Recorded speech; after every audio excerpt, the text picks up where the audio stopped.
Hello everyone, a very pleasant day to you.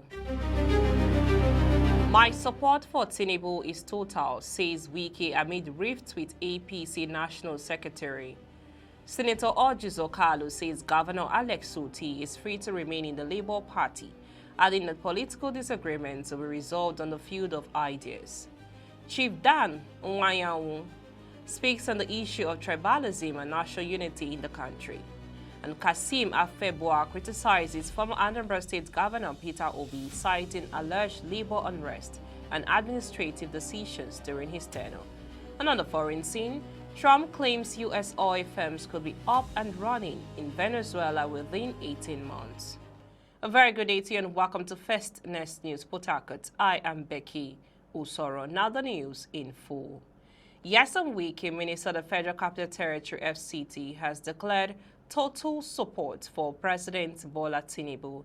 In a post on X on Tuesday, Wike, who has been touring Rivers State local government areas, said his next stops today at Akukutoro and Degema, adding that both communities are fully in support of Tinubu.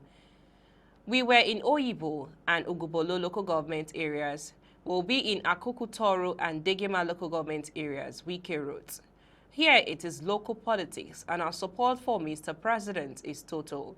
Wike made a comment amid the rift with Ajibola Basiru, National Secretary of the All Progressive Congress APC. On Monday, Basiru asked Wike to quit his ministerial appointment and focus on what he described as an obsession with Rivers State politics. Basiru demanded Wike's resignation after the FCT minister warned him to stop interfering in Rivers politics, threatening that his hands will burn if he persists. Moving on, former Abia State Governor and current Senator representing Abia North, Dr. Ojuzo Kalu, has restated his confidence that President Bola Ahmed Tinubu will secure re-election in 2027, regardless of criticism or opposition from Abia State Governor Alex Suti. Kalu, a senior figure in the All Progressive Congress, maintained the political pressure, public statements, or what he described as blackmail and subtle threats would not weaken the chances of the president. He presented his position as part of his long-standing commitment to the ruling party and its political direction, stressing that the APC remains focused on governance and national leadership rather than distractions arising from the inter-party disputes.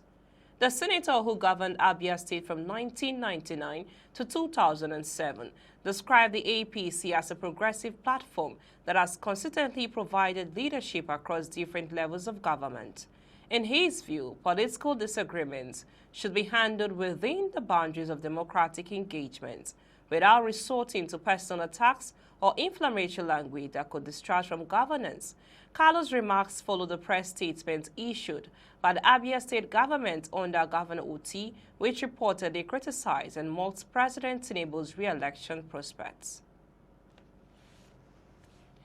Away from that story, the national chairman of the Zenith Labour Party, Chief Dan Nwayanwu, has defended the economic importance of the Igbo community in Nigeria while condemning tribalism, citing the visible impact of Igbo absence during the holiday period. He highlighted what he described as evidence of Igbo economic contributions that became apparent during seasonal travel. Igbo is the engine room of this country's economy. We are on holiday for 1 week now. Go to Lagos. Lagos is shut down. Nobody is on the street. They have gone to the adults within the circle. He stated, referring to the mass exodus of Igbo residents from Lagos during the Christmas and New Year period. He broadened his message to condemn ethnic targeting, so you cannot single out a tribe. And I'm not saying so because I'm Igbo, for that matter, but I hate tribalism. I hate things based on religion and tribe, he declared. He concluded with a moral appeal against ethnic prejudice, which he says there is no reason why you should hate a fellow citizen because of his circumstances of birth, he added.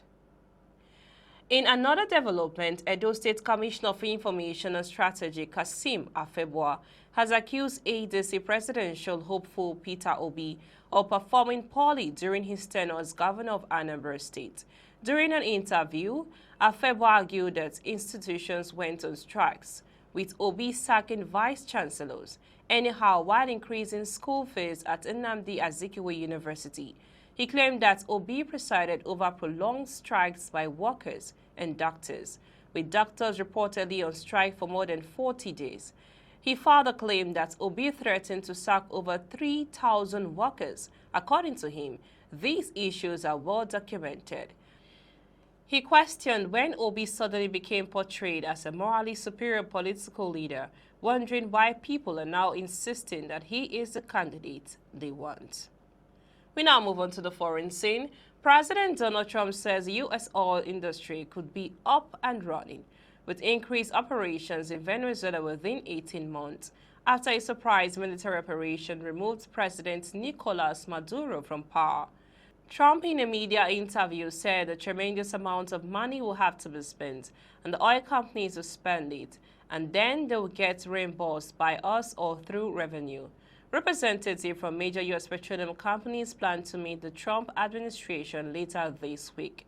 Trump's remark came days after he said the U.S. would run Venezuela after the ousting of Maduro, who has now been brought to the U.S. to face criminal charges.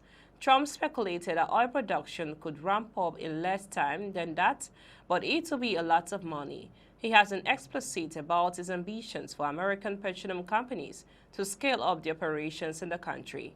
Having a Venezuela that's an oil producer is good for the United States because it keeps the price of oil down, Trump added.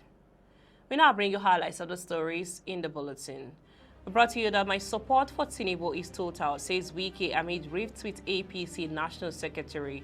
We also brought to you that Senator Orji's Okalu says Governor Alex Soti is free to remain in the Labour Party, adding that political disagreements will be resolved on the field of ideas. And also Chief Dan Nwanyanwu speaks on the issue of tribalism and national unity in the country.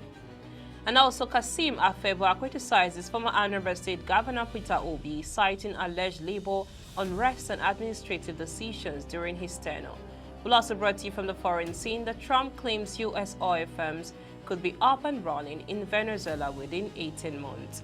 That's all on the news this hour. I am Becky Usoro from I and the entire team in Port Harcourt, Nigeria. Many thanks for watching. Bye for now.